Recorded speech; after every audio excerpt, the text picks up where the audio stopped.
Discovery of a 210,000-gallon oil leak from the Keystone pipeline would seem to be poor timing 4 days before regulators in Nebraska decide whether to allow a major expansion of the system, but officials say state law does not allow pipeline safety to be a factor in their decision.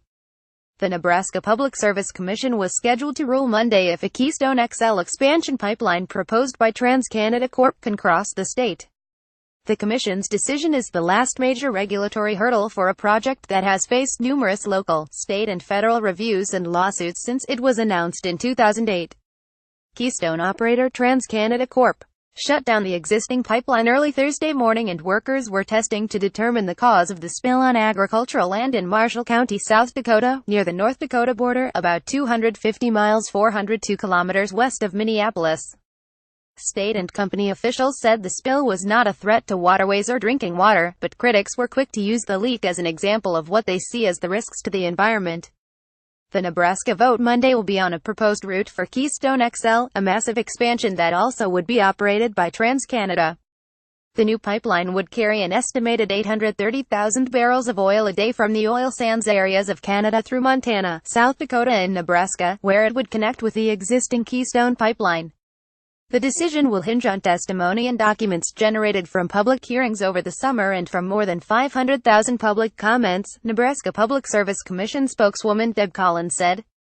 A state law passed in 2011 prevents the Commission from factoring pipeline safety or the possibility of leaks into its decisions. The Commission's decision will be based on the evidence in the record, Collins said. The Keystone XL proposal has faced intense opposition in Nebraska from a coalition of environmental groups, Native American tribes and some landowners who don't want the pipeline running through their property. Nebraska lawmakers gave the 5-member commission the power to regulate major oil pipelines in 2011 in response to a public outcry over the pipeline and its potential impact on the Sandhills, an ecologically fragile region of grass-covered sand dunes. But when they passed the law, legislators argued that pipeline safety is a federal responsibility and should not factor in the state decision. Opponents of Keystone XL are incensed that the leak won't be considered. There is a reason TransCanada and the big oil lobby did not want this information on the record, said Jane Klebe, director of the Bold Alliance, a coalition of groups that have opposed the Keystone XL for nearly a decade. President Donald Trump issued a federal permit for the expansion project in March even though it had been rejected by the Obama administration. The existing Keystone pipeline, where the leak was discovered, transports crude from Canada to refineries in Illinois and a major storage hub in Oklahoma, passing through the eastern Dakotas, Nebraska, Kansas and Missouri. It can handle nearly 600,000 barrels daily, or about 23 million gallons. Since 2010, companies have reported 17 spills of oil or petroleum products in the U.S. The same size or larger than the leak announced Thursday, according to U.S. Department of Transportation records. Officials in South Dakota said they weren't notified about the leak until roughly 5 hours after TransCanada discovered it.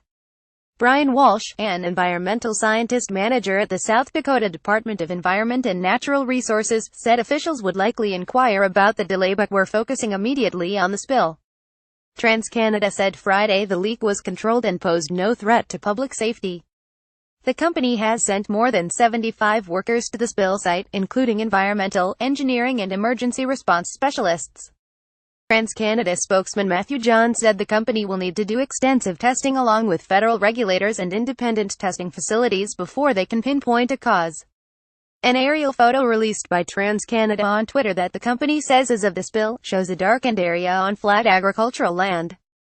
There do not appear to be any waterways or towns nearby. Residents near the site reported a surge of activity as cleanup crews arrived at the scene.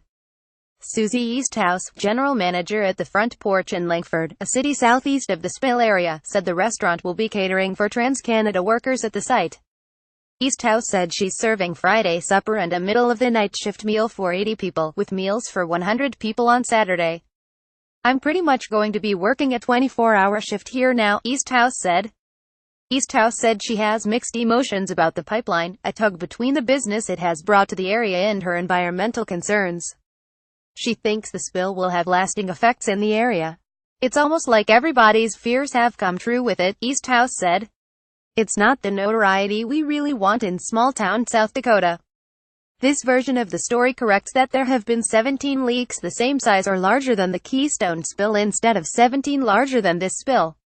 One of the spills was the same size. Nord contributed from Sioux Falls, South Dakota. Associated Press reporter Matt Brown in Billings, Montana, also contributed to this story. Follow Grant Schulte on Twitter at https://twitter.com/GrantSchulte.